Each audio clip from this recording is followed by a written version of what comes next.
L'histoire tragique de la disparition d'Isabella Hellman et les événements mystérieux qui l'entourent ont secoué la communauté de la Floride.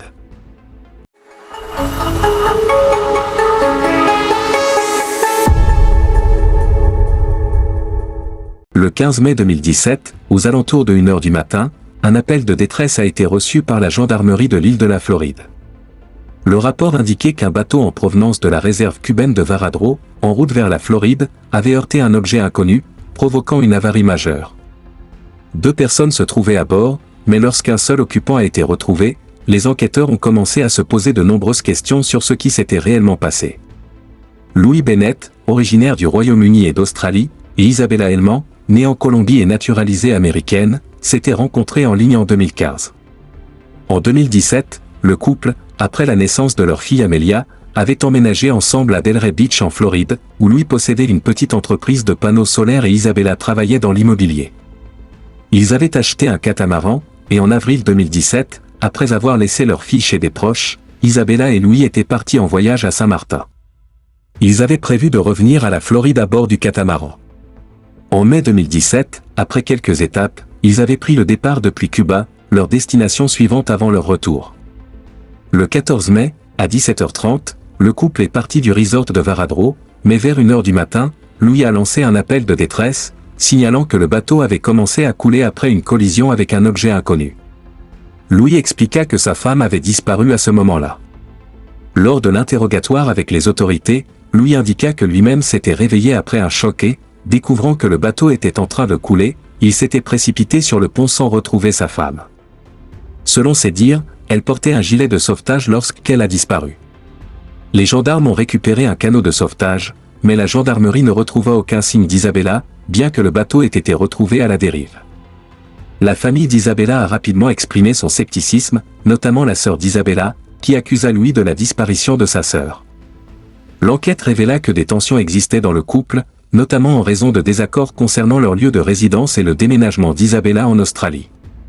Le 30 mai, alors que Louis était de retour en Floride après avoir tenté une recherche en Cuba, la police commença à enquêter plus profondément sur les circonstances de la disparition d'Isabella.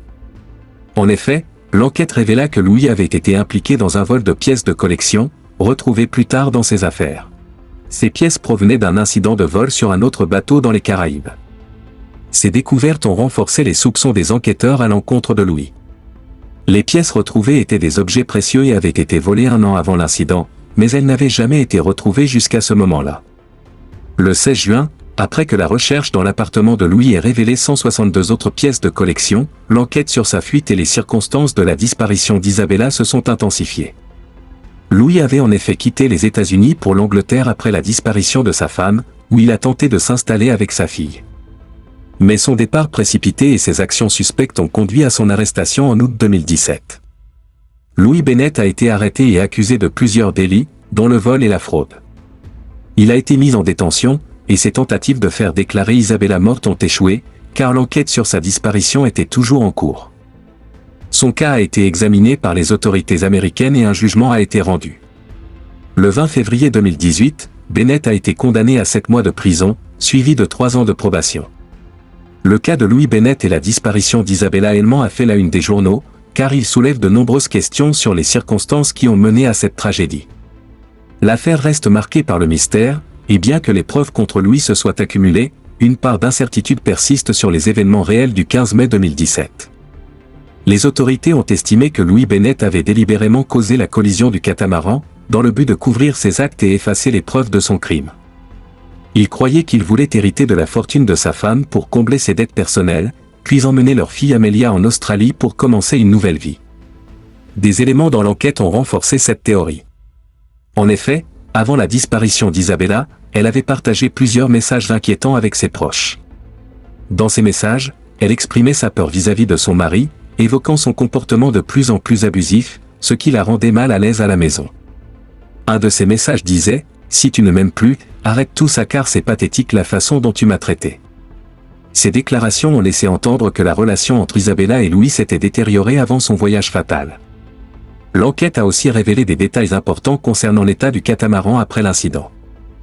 En effet, l'examen du bateau avant sa disparition a montré que certaines portes étaient ouvertes sous la ligne de flottaison, et des dégâts internes semblaient avoir été causés de l'intérieur, ce qui renforçait la théorie d'une collision délibérée. Les experts de la garde côtière américaine ont examiné les photos et vidéos prises du bateau avant sa disparition et ont conclu que le catamaran n'avait probablement pas subi un accident fortuit, mais qu'il avait plutôt été volontairement scutelé, saboté pour couler. Lors de l'inspection de la scène par les autorités, le bateau a été trouvé en train de flotter de manière instable, et les inspecteurs ont hésité à y entrer de peur qu'il ne coule sous leur poids. Finalement, ils ont constaté que le bateau était déjà à plus de 4000 mètres de profondeur. L'analyse des photographies de l'incident et des dégâts ont confirmé qu'il s'agissait probablement d'un sabotage intentionnel. 2 ans après la disparition d'Isabella, et après plusieurs mois d'enquête, le juge a rendu une décision officielle concernant la disparition de la femme. Selon lui, Isabella était présumée morte le 14 mai 2017. Ce jugement a été rendu en janvier 2019, et bien qu'Isabella n'ait jamais été retrouvée, les preuves accumulées ont permis de conclure que son décès était inévitable. En parallèle, les enquêteurs ont poursuivi leur travail en analysant des objets précieux retrouvés chez Louis Bennett. Ces objets étaient en fait une partie du butin d'un vol perpétré sur un autre bateau 1 an auparavant. Lors de cette investigation, l'identité du voleur avait été dissimulée jusqu'à ce que l'enquête mène à Louis Bennett, dont l'appartement contenait des pièces d'or et d'argent similaires à celles volées. Le 16 juin 2017, une perquisition a permis de découvrir 162 autres pièces précieuses dissimulées dans le placard de Bennett. L'enquête a révélé que Bennett avait également essayé de fuir le pays en emmenant sa fille en Angleterre. Son retour en Floride pour récupérer ses affaires et vendre l'appartement qu'il possédait, a été suivi par une enquête plus approfondie sur sa situation financière. À la fin de l'année 2017, Bennett a été arrêté pour vol et fraude, avec des charges graves concernant la disparition d'Isabella. En août 2017, il a été mis en détention. Bien qu'il ait tenté à plusieurs reprises d'obtenir un certificat de décès pour Isabella afin de pouvoir accéder à son héritage et à ses comptes bancaires, les juges ont rejeté ces demandes, arguant que l'enquête était toujours en cours. Le 20 février 2018, après de longues négociations, Bennett a été condamné à 7 mois de prison, suivi de 3 ans de probation. L'affaire a fait la une des médias, notamment à cause des mystères qui entourent encore la disparition d'Isabella Helman et les comportements suspects de Louis Bennett. Bien que la majorité des gens aient cru dès le début qu'il était responsable de la disparition de sa femme, il aura fallu plusieurs années pour que justice soit rendue, même si la famille d'Isabella continue de demander des réponses et justice pour sa perte. Seul Louis Bennett connaît la vérité de ce qui s'est réellement passé cette nuit-là à bord du catamaran, mais il semble peu probable qu'il la révèle un jour. Après l'incident, la famille d'Isabella Helman, avec l'aide de leur avocat, a publié un communiqué poignant, exprimant la douleur insupportable qu'ils ressentaient à la suite de la disparition d'Isabella. Le communiqué a déclaré « La douleur qui nous a été infligée est insupportable et ne cessera jamais. Il n'y avait rien que Louis puisse faire pour apaiser la souffrance qu'il avait causée en enlevant Isabella de leur vie, mais il y avait une douleur supplémentaire qu'il leur infligeait encore, celle de ne pas pouvoir voir ni élever leur petite fille, Emilia. Le seul contact qu'ils avaient eu avec Emilia était 3 appels FaceTime. Ils ne l'avaient ni vue, ni embrassée depuis trop longtemps. Ils désiraient plus que tout pouvoir la tenir dans leurs bras, l'aimer et être avec elle. Emilia, après tout, faisait partie de leur famille tout autant que de celle de Louis. Ils espéraient que Louis ferait enfin le bon choix, et qu'il prendrait ses responsabilités. Le 28 mai 2019, Louis Bennett, âgé de 42 ans, a été condamné à 8 ans de prison pour l'assassinat de sa femme, Isabella Helman. Lors de son entente, Bennett s'est excusé sincèrement auprès de la famille d'Isabella.